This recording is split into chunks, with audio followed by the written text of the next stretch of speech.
तो एक ऐसा करैक्टर जिससे डीमन किंग मुज़ैन तक की फटती थी, एक ऐसा करैक्टर जिसने डीमन किंग मुज़ैन को इतना बुरा मारा कि वो कभी हील ही नहीं हो पाया। तो यस, मैं बात कर रहा हूँ the strongest demon slayer in the history, Yoriichi की। योरीची सेनगोकू पीरियड का वो पावरफुल डीमन स्लेयर था जिसने मुज़ैन को टोटली फिनिश कर दिया था। आज के इस वीडियो में हम हिस्ट्री के सबसे पावरफुल डीमन स्लेयर की बात करेंगे जिसने सारी की सारी ब्रीदिंग्स को बनाया है।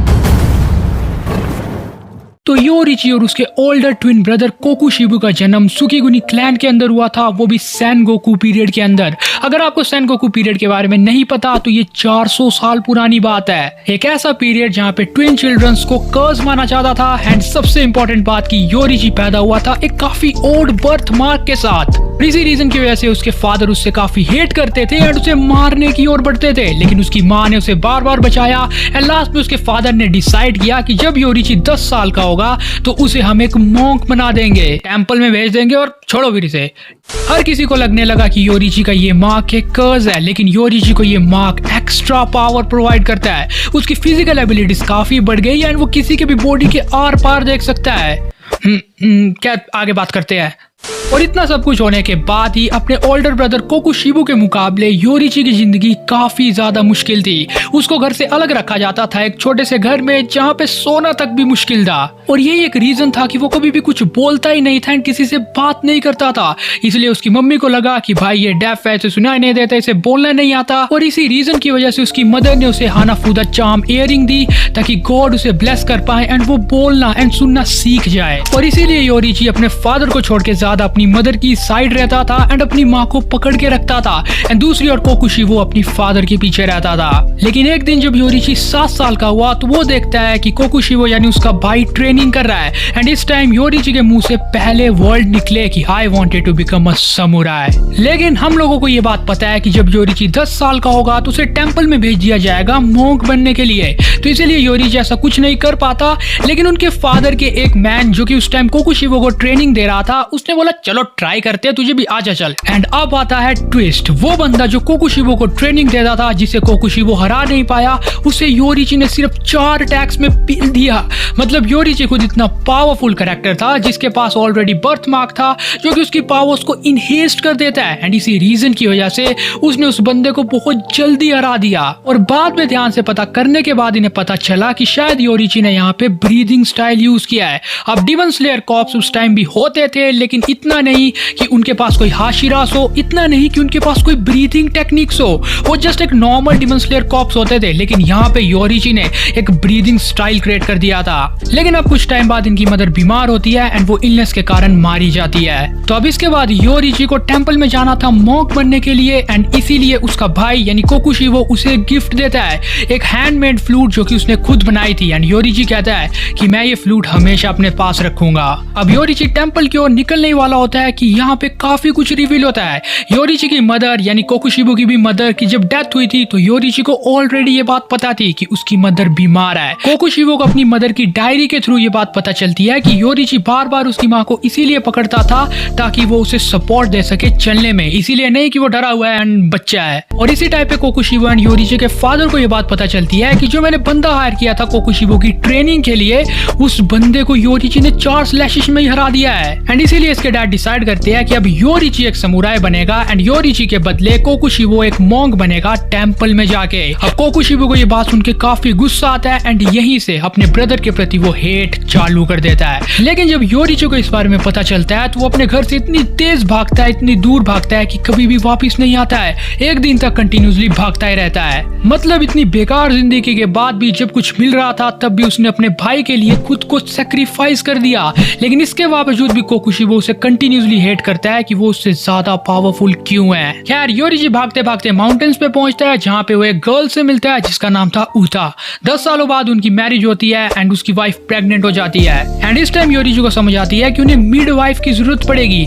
मिडवाइफ बेसिकली उन औरतों को कहा जाता है जो कि बच्चे की डिलीवरी का ध्यान रखते हैं, क्योंकि हॉस्पिटल तो होंगे नहीं तो कैसे होगा। योरीची उसे ढूंढने की ओर चल जाता है, लेकिन जंगल में कई इनकाउंटर्स होते हैं उसके, तो वो लेट हो जाता है, काफी ज्यादा लेट। अब उसे अंधेरा महसूस होता है एंड अपनी अपने घर की ओर भागता है क्योंकि उसे कुछ तो सेंस हुआ था कि भाई कुछ गड़बड़ है। लेकिन जैसे वो अपने घर के दरवाजे खोलता है वो देखता है कि उसकी पत्नी एंड उसका अनबोर्न चाइल्ड ऑलरेडी मारा जा चुका है, एक डिमन ने मार दिया था। योरिची को ये देख के काफी बुरा लगता है। वो 10 दिन तक उसकी डेड बॉडी को पकड़ के रोता है, लेकिन बाद में वो डिसाइड करता है कि ये डिमंस तो नहीं बचेंगे, इसीलिए वो डिमन स्लेयर कॉर्प्स का हिस्सा बन जाता है। और यहीं से कहानी शुरू होती है the greatest demon slayer in the history, Yoriichi की।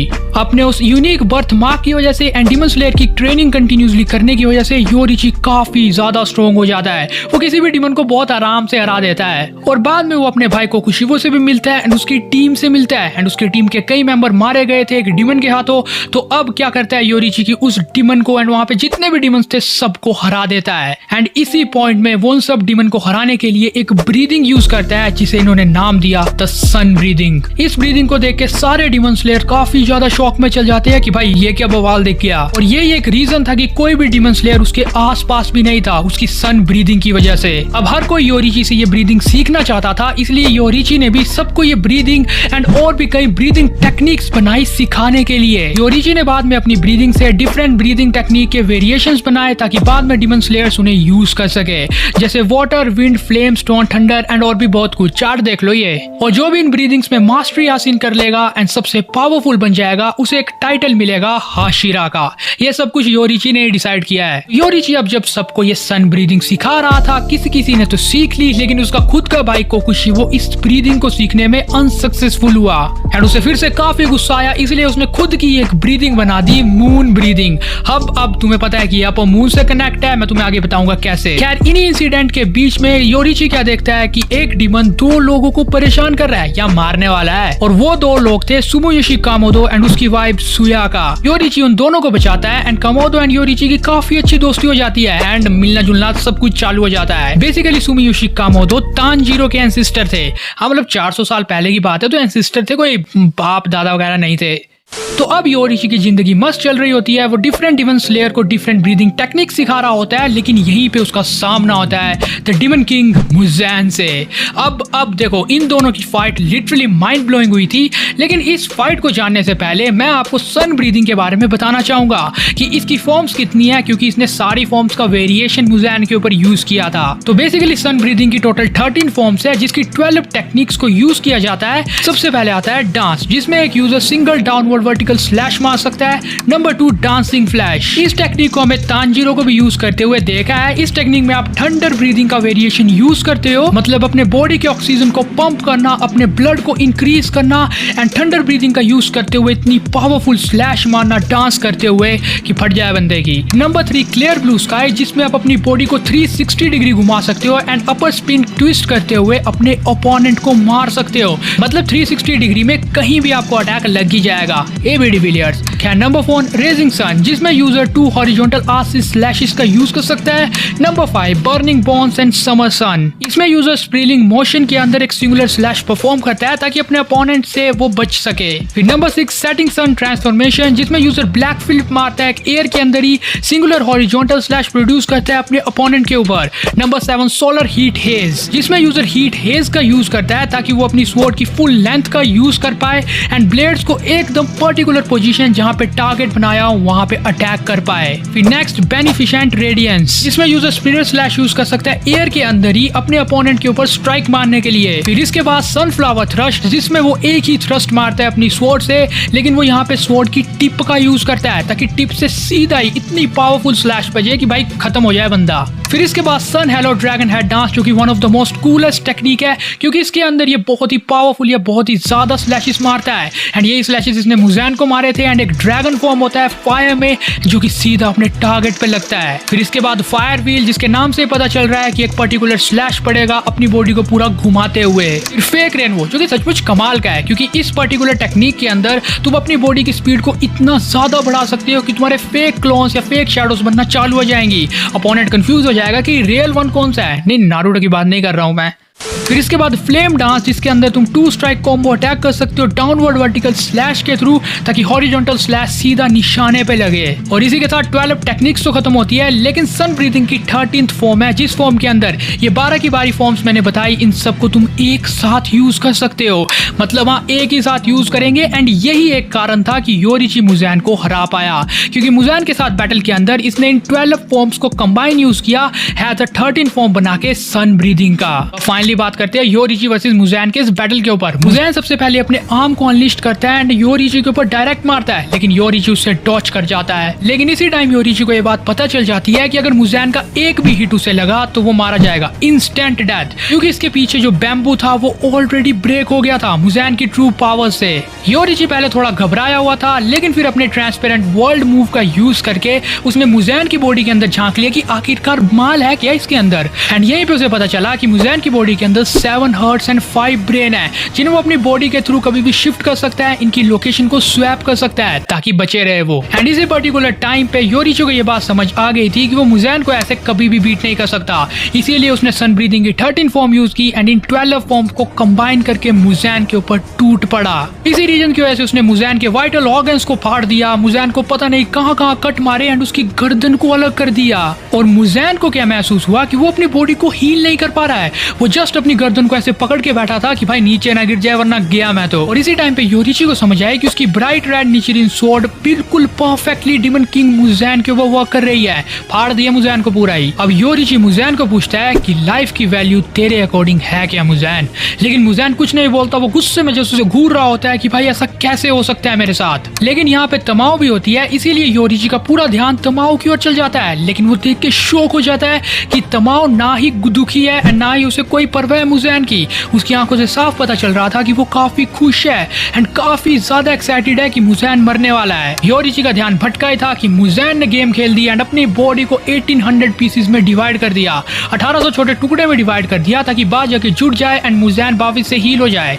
अब योरिची ने सन ब्रीथिंग से उसके 1500 टुकड़ों को तो वहीं पे काट दिया, लेकिन मुज़ैन के 300 पीसेस वहां से बच गए। और यहीं पे प्रॉब्लम क्रिएट हो गई, क्योंकि डिमन किंग मुज़ैन योरिची के हाथों बच गया एंड 300 पीसेस से बाद में मुज़ैन ने अपनी पूरी बॉडी को हील कर लिया। तमाओ को ये देख के काफी ज्यादा बुरा लगा कि मुज़ैन फिर से जिंदा है, इसीलिए उसने योरिची के साथ डील की कि मैं मुज़ैन के बारे में तुम्हें सब कुछ बताऊंगी, लेकिन मुझे छोड़ दो। वैसा ही हुआ एंड उसने उसे छोड़ दिया। तो इस तरह से मुज़ैन बाल बाल बचा था द गॉड योरिची से। मतलब अगर वो 300 पीसेस भी गए होते ना तो मुज़ैन का काम वहीं पे तमाम था। लेकिन दूसरी ओर सबको ये बात पता चल जाती है, डिमन स्लेयर कॉर्प के हेडक्वार्टर्स में ये बात फैल जाती है कि योरिची डिमन किंग मुज़ैन को मारने में नाकामयाब हुआ एंड इवन उसने तमाओ को भी छोड़ दिया। एंड ये एक रीजन था कि डिमन स्लेयर के सारे कॉर्प उसे काफी गुस्से से देखते हैं एंड उसके बाद उसे वहां से निकाल दिया जाता है। मतलब ओयाकाता-सामा को ये लगा कि योरिची उसे मार देगा दोनों को वहीं पे, लेकिन उसने दोनों को जाने दिया। यही एक रीजन था कि उसे डिमन स्लेयर कॉर्प से वैनिश्ड कर दिया गया। और इन्हीं सब इंसिडेंट के बीच हमें ये बात पता चलती है कि योरिची का भाई कोकुशिबु भी अब एक डिमन बन चुका है एंड मुज़ैन के साथ मिल चुका है। अब यहीं पे जब कोकुशिबु एंड मुज़ैन का टीम अप हुआ तो मुज़ैन को कोकुशिबु के थ्रू मून ब्रीदिंग के बारे में पता चला। मैंने आपको बताया था कि मून ब्रीदिंग कोकुशिबु सीख गया था, लेकिन अभी भी योरिची की स्टोरी पूरी तरह खत्म नहीं हुई थी, क्योंकि योरिची को डिमन स्लेयर कॉर्प्स ने तो निकाल दिया था। इसलिए उसने सोचा कि वो अपना मन हल्का करने के लिए किसी से बात करने चाहेगा एंड उसके इस टाइम पे दोस्त सिर्फ कामादो ही थे, यानी तांजीरो के एंसेस्टर्स। एंड इसी रीजन की वजह से वो कामादो उसके घर गया एंड वहां पे बातचीत की उन्होंने, लेकिन उसके वाइफ ने लास्ट में उससे पूछा कि एक बार वो सन ब्रीदिंग्स करके तो दिखाओ। एंड योरिची ने ना नहीं किया एंड सारी सन ब्रीदिंग्स को परफॉर्म कर दिया एंड फिर योरिची अब वहां से जाने लगता है। लेकिन सुमोयाशी कामादो एंड योरिची को ये बात पता थी कि वो लास्ट टाइम मिल रहे हैं एंड ये एक रीजन था कि कामादो काफी ज्यादा इमोशनल हो जाता है एंड वो जोर से चिल्ला के कहता है कि तुम्हारी ये सन ब्रीदिंग मैं वादा करता हूँ कि मैं इन्हें बुलाने नहीं दूंगा एंड अपने डिसेंडर्स तक इन्हें पहुंचाऊंगा। योरिची उसे स्माइल मारता है एंड वहां से चला जाता है। लेकिन हाँ, योरिची ने वो हैंड फूदा हेयरिंग्स अब कामादो को दे दिए थे जो कि उसकी मदद से उसे मिले थे एंड यही एक रीजन था कि बाद में कामादो के एंसेस्टर से ये इयरिंग्स पहुंचे तांजीरो के पास। लेकिन अब भले डिमन स्लेयर कॉर्प्स ने योरिची को वैनिश कर दिया, लेकिन इसके बावजूद भी वो डिमंस को मारता गया, उन्हें स्ले करता गया अपनी आखिरी सांस तक। एंड अब योरिची पहुंच चुका था 80 साल में, यानी अपने मरने के टाइम पे। और इतना बूढ़ा होने के बाद अब कोकुशिबु फिर से डिमन बन के मुज़ैन के साथ उससे मिलने आता है। वो अपने भाई को काफी अजीब नजरों से देखता है कि भाई बूढ़ा हो गया, भाई हो गया काम तेरा अब। एंड यहीं पे कोकुशिबु उसे मारने की कोशिश करता है। अब योरिची डिमंस को स्ले करता था एंड उसका भाई भी एक डिमन था, तो उसका फर्स्ट बनता था कि उड़ा दे उसे भी। एंड इसीलिए योरीची ने एक इतनी पावरफुल स्लैश उसके ऊपर मारी कि वो पूरी तरह शॉक में चला गया। मतलब पहले जो उसे डिस्कस्टिंग लग रहा था अपना भाई, वो एकदम से डिस्कस्ट चेंज हो गई डर के अंदर। कोकुशी वो शॉक हो गया कि इतना बूढ़ा होने के बावजूद भी अभी भी योरीची में वही दम है एंड योरीची उतना ही पावरफुल है। लेकिन योरीची उसे कहता है कि ये अटैक जो मैंने तेरे ऊपर किया, अगर मेरा मन करता तो मैं तुझे यहीं पे मार देता, तेरी गर्दन को अलग कर देता और तू स्वॉर्ड को हिला भी नहीं पाता। कोकुशी वो उसके नेक्स्ट मूव का वेट कर ही रहा होता है कि ओल्ड एज के चलते योरीची की डेथ हो जाती है। एंड इसी के बाद कोकुशी वो उसको 2 पार्ट में काट देता है बहुत ही बुरी तरह से। एंड यहीं पे the greatest demon slayer in the history Yoriichi की स्टोरी खत्म होती है। हालांकि अगर योरीची अपने प्राइम में होता तो कोकुशी वो कभी भी ऐसा नहीं कर पाता क्योंकि वो मारा जाता उसके हाथों। लेकिन लास्ट में कोकुशी वो क्या देखता है कि योरीची ने मरते टाइम भी वो फ्लूट अपने हाथों में पकड़ी हुई है जो उसने उसे खुद दी थी जब वो टेंपल के लिए निकला था। और अब ये बात कोकुशी को भी ज्यादा इमोशनल कर देती है एंड फिर इसी तरह वो इमोशनल हो जाता है। लेकिन खैर यहीं पे स्टोरी खत्म होती है योरीची की। और इसी इंसिडेंट के बाद यानी योरीची के डेथ के बाद मुज़ैन ने रात की सांस ली कि भाई फाइनली खत्म हुआ भाई, नहीं तो मेरा तो पता नहीं क्या होता। एंड अब मुज़ैन ने इसका एडवांटेज लिया। योरीची ने जिन जिन को भी सन ब्रीदिंग सिखाई थी उन सबको मुज़ैन ने मार दिया ताकि आगे जाके कोई सन ब्रीदिंग करके मुज़ैन की फिर से ना फाड़ दे। उसने पहले से प्री प्लान करके रखा होता है सब कुछ। लेकिन आज के इस वीडियो को यहीं पे खत्म करते हैं जहां पे हमने योरीची की कंप्लीट स्टोरी आपको बता दी। अब इसकी रिकॉर्डिंग तो काफी ज्यादा हो चुकी है, एडिटिंग करके देखते हैं कि भाई कितने मिनट का फाइनल प्रोजेक्ट निकलता है। लेकिन अगर तुम्हें ये वीडियो पसंद आया होगा, द स्ट्रॉन्गेस्ट डिमन स्लेयर के बारे में जानने को मिला होगा, तो लाइक कर सकते हो, तुम कर दो। एंड इस चैनल को सब्सक्राइब करके बगल वाले बेल आइकन को जल्दी ऑन कर दो यार ऐसे एक्सक्लूसिव एनिमे कंटेंट के लिए। And thanks for watching this video guys, bye.